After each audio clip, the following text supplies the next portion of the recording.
Welcome to A Guide to EDH, and today we're looking at Belbe Corrupted Observer. So Belbe is a 2-mana Golgari creature, 2/2. At the beginning of each player's post-combat main phase, that player adds double colorless for each of your opponents who lost life this turn.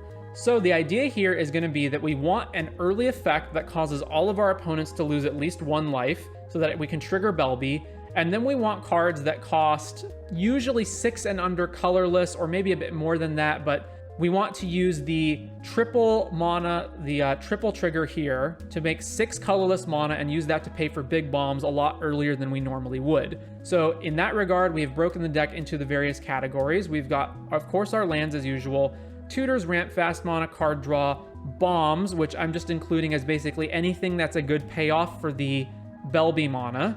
We've got our enablers, which is anything that enables Belbe, and then Stax cards as well as 1 protection spell. So let's go over it.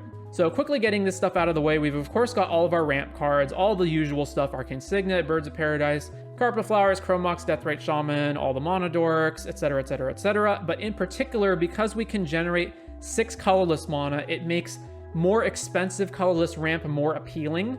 So cards like Thran Dynamo and Gilded Lotus are more appealing than they normally would be because we can sort of play them for free off of Belbe's trigger. Next, we want to make sure that we get our Belbe and the enablers into play as fast as possible. So we do want fast mana in the form of Dark Ritual, Elvish Mystic, or sorry, this should be a ramp card. Dark Ritual, Elvish Spirit Guide, Lotus Petal.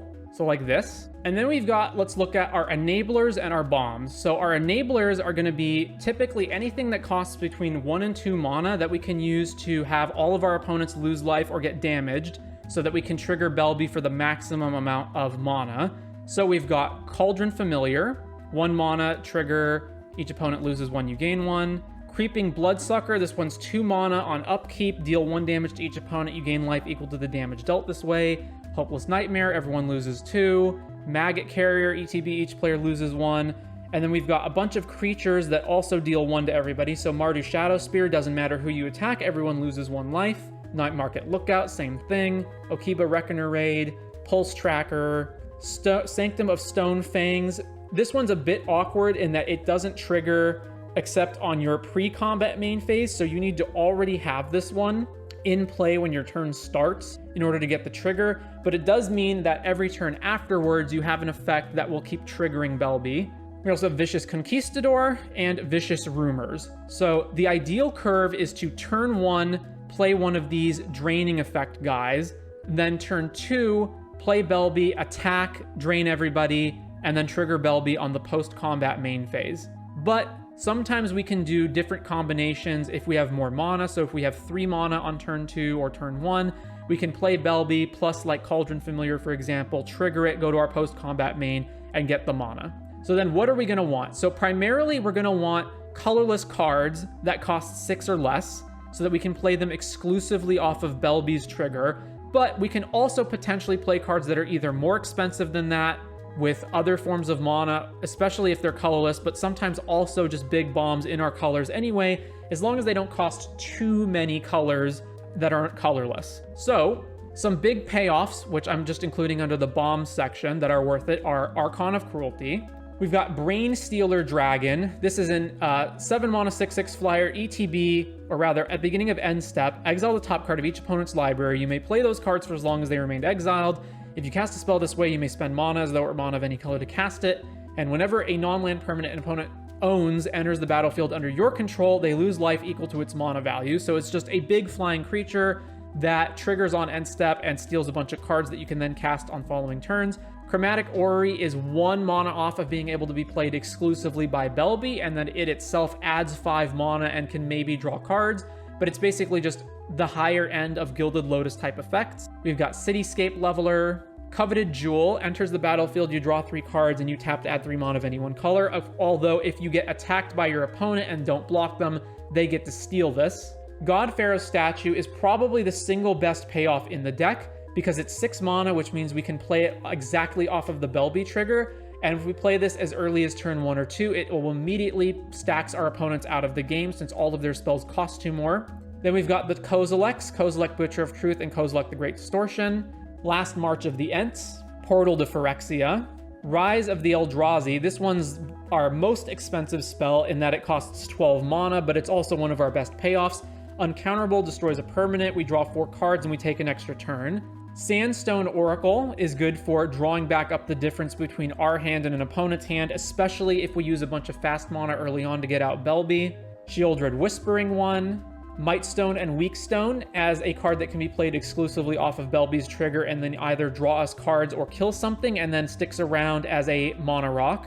Throne of Eldraine, similar reason, adds mana for monocolored spells of whatever color we choose or can draw cards. Tooth and Nail, which can be our big bomb tutor card that can also potentially win the game.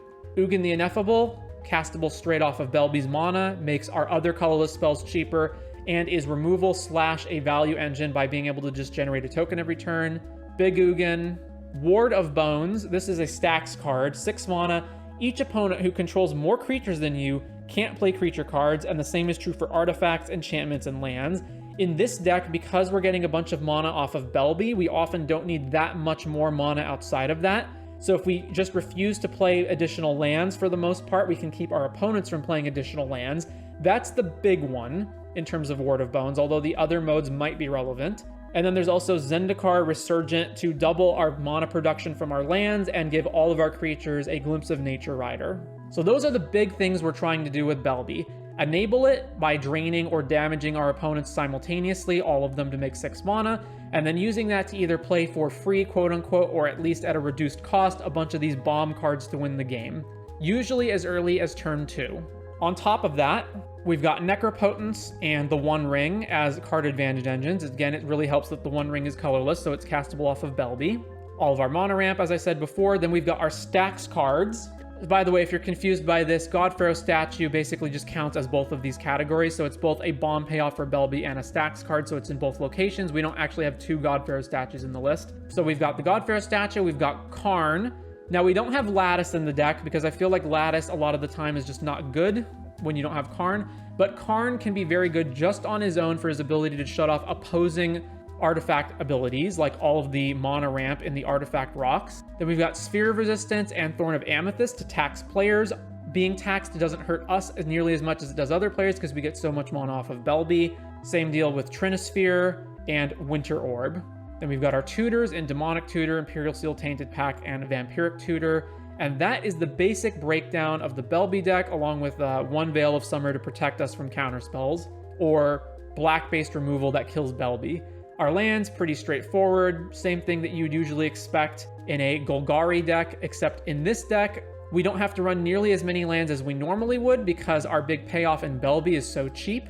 We also have copies of Gaia's Cradle because we're going to be running a bunch of cheap mana rock or mana dork creatures anyway. And then Mycosynth Gardens, which can double up as either another mana rock like a Soul Ring, or it can be a second Stax piece like another copy of Sphere of Resistance and such. And that is the breakdown of the Belbe deck. Play an early enabler, play Belbe, use its mana to cast a big bomb, win the game.